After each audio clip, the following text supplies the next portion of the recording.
എല്ലാവർക്കും sapiens academy YouTube ചാനലിലേക്ക് സ്വാഗതം. ഇന്ന് നമ്മൾ railway RRB ALP junior engineer group D NTPC തുടങ്ങിയ എക്സാമുകൾക്ക് വേണ്ടിയിട്ടുള്ള സയൻസ് ടോപ്പിക്കാണ് ഡിസ്കസ് ചെയ്യുന്നത്. വർക്ക്, പവർ, എനർജി, ഫിസിക്സിൽ നിന്നുള്ള ടോപ്പിക്കാണ് എടുക്കാൻ പോകുന്നത്. ഇപ്പോൾ നമുക്ക് ആദ്യം ഫസ്റ്റ് വർക്ക് എന്താണെന്നാണ് പറഞ്ഞിരിക്കുന്നത്. വർക്ക് എന്ന് വെച്ച് കഴിഞ്ഞാൽ എന്താണ്?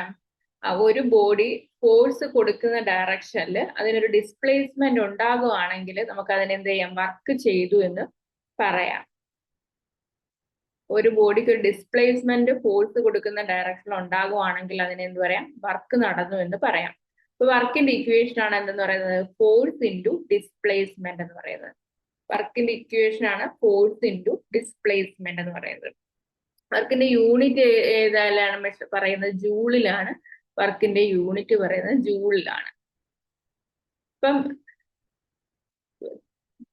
അപ്പൊ W എന്ന് പറഞ്ഞാൽ എന്താണ്? FS ആണെന്ന് പറഞ്ഞു. അതുപോലെ തന്നെ എന്താണ്, ഇവിടെ ഒരു ആംഗിൾ ഉണ്ട് അല്ലെ? FS cos θ ആംഗിൾ ഉണ്ട്. അപ്പൊ എന്താണ്? ഒരു ഫോഴ്സ് ആക്ട് ചെയ്യുന്നത്, ഡിസ്പ്ലേസ്മെന്റും ഫോഴ്സും തമ്മിലുള്ള ഒരു ആംഗിളിനെയാണ് നമ്മൾ cos θ എന്ന് പറയുന്നത്. θ എന്ന angle between force and displacement ആണ്. ഈ ബോത്ത് ഫോഴ്സും ഡിസ്പ്ലേസ്മെന്റും സെയിം ഡയറക്ഷനിലാണെങ്കിൽ W = എന്ന് പറയാം FS ആകും. ഇവിടെ തീറ്റ ഇല്ല, ഒരേ ഡയറക്ഷൻ, ഫോഴ്സ് കൊടുക്കുന്ന ഡയറക്ഷൻ തന്നെയാണ് എന്ത് ചെയ്യുന്നത്? ഫോഴ്സ് കൊടുക്കുന്ന ഡയറക്ഷൻ തന്നെയാണ് ഡിസ്പ്ലേസ്മെന്റ് എങ്കിൽ എന്ത് ചെയ്യും? ഇവിടെ തീറ്റ 0 ആണ്. അപ്പൊ W എന്ന് പറയുന്നത് എന്താണ്? F × S വരും. ഈ force and displacement are perpendicular to each other. Perpendicular ആണെങ്കിലോ W = 0 ആയിരിക്കും അല്ലെ? എന്തുകൊണ്ടാ? ഇവിടെ പെർപെൻഡിക്കുലർ ആകുമ്പം തീറ്റ 90 ആകും. കോസ് 90 എത്രയാണ്? 0 ആണ്. അപ്പം വർക്ക് എത്രയാകും? 0 ആയി മാറും. അപ്പം ഫോഴ്സും ഡിസ്പ്ലേസ്മെന്റും പെർപെൻഡിക്കുലർ ആണെങ്കിൽ എന്ത് ചെയ്യും? വർക്ക് എന്ന് പറയുന്നത് 0 ആയി മാറും. വർക്ക് എന്ന് പറയുന്നത് എന്താണ്? ഒരു സ്കെയിലാർ ക്വാണ്ടിറ്റി ആണ്. പിന്നീട് SI യൂണിറ്റ് വർക്കിന്റെ ജൂളാണ്. ഇനി അടുത്ത് നമുക്ക് എനർജി ആണ്. എനർജി എന്ന് വെച്ച് കഴിഞ്ഞാൽ ഒരു വർക്ക് ചെയ്യുവാനുള്ള കഴിവിനെയാണ് എന്തെന്ന് പറയുന്നത്? എനർജി എന്ന് പറയുന്നത്. ഇതും ഒരു സ്കെയിലാർ ക്വാണ്ടിറ്റി തന്നെയാണ്. വർക്കിന്റെ ഒരു ഫോം ആണ് എനർജി. അതുകൊണ്ട് എന്ത് ചെയ്യും? വർക്കിന്റെ അതേ യൂണിറ്റ് തന്നെയാണ് എന്ത്?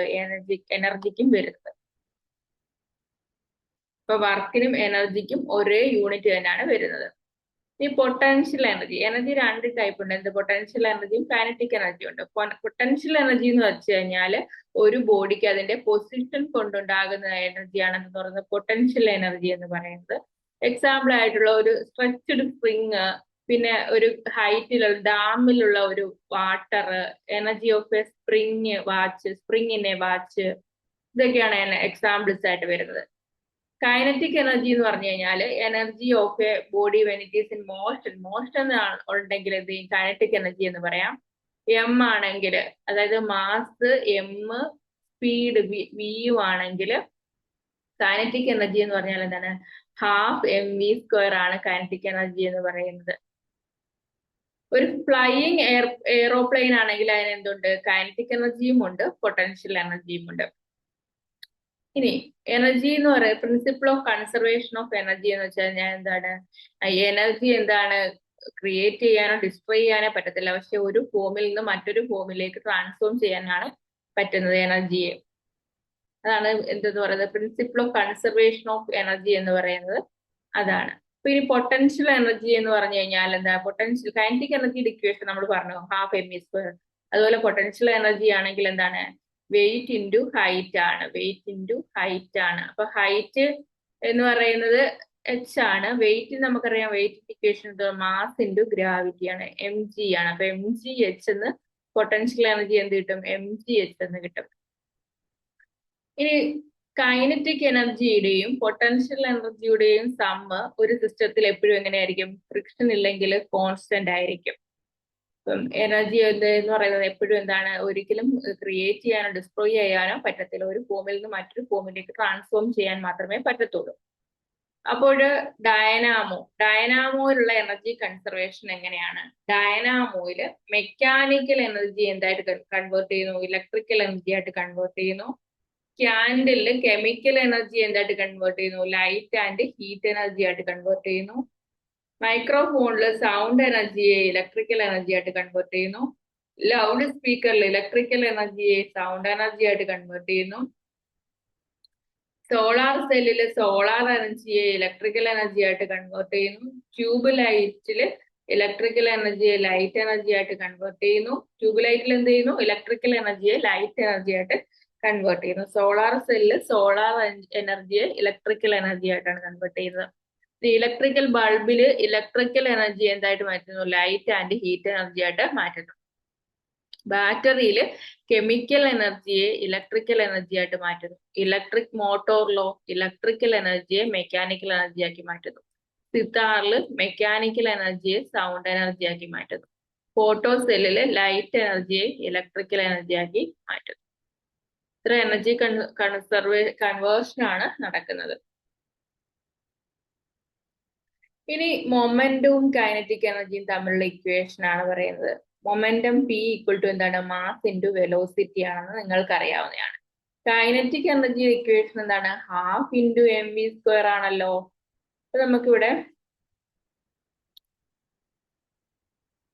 Half into m into v square ആണ്. അപ്പം ഇവിടെ നമുക്ക് ഒരു m കൂടെ മൾട്ടിപ്ലൈ ചെയ്യാം. ഡിനോമിനേറ്ററിൽ ഒരു m കൊടുക്കാം. അപ്പൊ എന്താകും? നമുക്കിവിടെ ഇവിടെ എം വി നാക്കാലോ. വി സ്ക്വയറിനെ സ്പ്ലിറ്റ് ചെയ്തപ്പോ 2 MV വരും. അപ്പൊ എന്തുണ്ട്? മേളിൽ എന്തുണ്ട്? എം ബി അല്ലേ ഇത്? എം ബിയുടെ സ്ക്വയർ അല്ലേ മേളില്? 2m അല്ലേ? അപ്പൊ കൈനറ്റിക് എനർജി ഈക്വൽ ടു എന്താണ്? പി സ്ക്വയർ ബൈ 2m എന്നൊരു ഇക്വേഷൻ കൂടെ വരത്തില്ലേ? അപ്പൊ പി എന്ന് പറഞ്ഞാൽ എന്താണ്? മൊമെന്റം ആണ്. പവർ എന്ന് വെച്ചാൽ എന്താണ്? Rate of doing work. Work ചെയ്യാനുള്ള റേറ്റ്, വർക്ക് ചെയ്യുന്ന റേറ്റിനെയാണ് എന്തെന്ന് പറയുന്നത്? പവർ എന്ന് പറയുന്നത്. പവർ എന്ന് വെച്ചാൽ എന്താണ്? റേറ്റ് ഓഫ് ഡൂയിങ് വർക്ക് ആണ്. പവറിന്റെ യൂണിറ്റ് എന്തൊക്കെയാണ്? വാട്ട് പവറിന്റെ ഒരു യൂണിറ്റ് ആണല്ലേ? പവറിന്റെ യൂണിറ്റ് ആണ് വാട്ട് അല്ലെങ്കിൽ joule per second. Joule per second ഇതാണ് എന്തെന്ന് പറയുന്നത്? പവറിന്റെ യൂണിറ്റ് എന്ന് പറയുന്നത്. അപ്പൊ ഇത് ചെറിയൊരു സെക്ഷൻ ആയിരുന്നു. നമുക്കിനി അടുത്തൊരു ചെറിയ സെക്ഷനുമായിട്ട് വീണ്ടും കാണാം.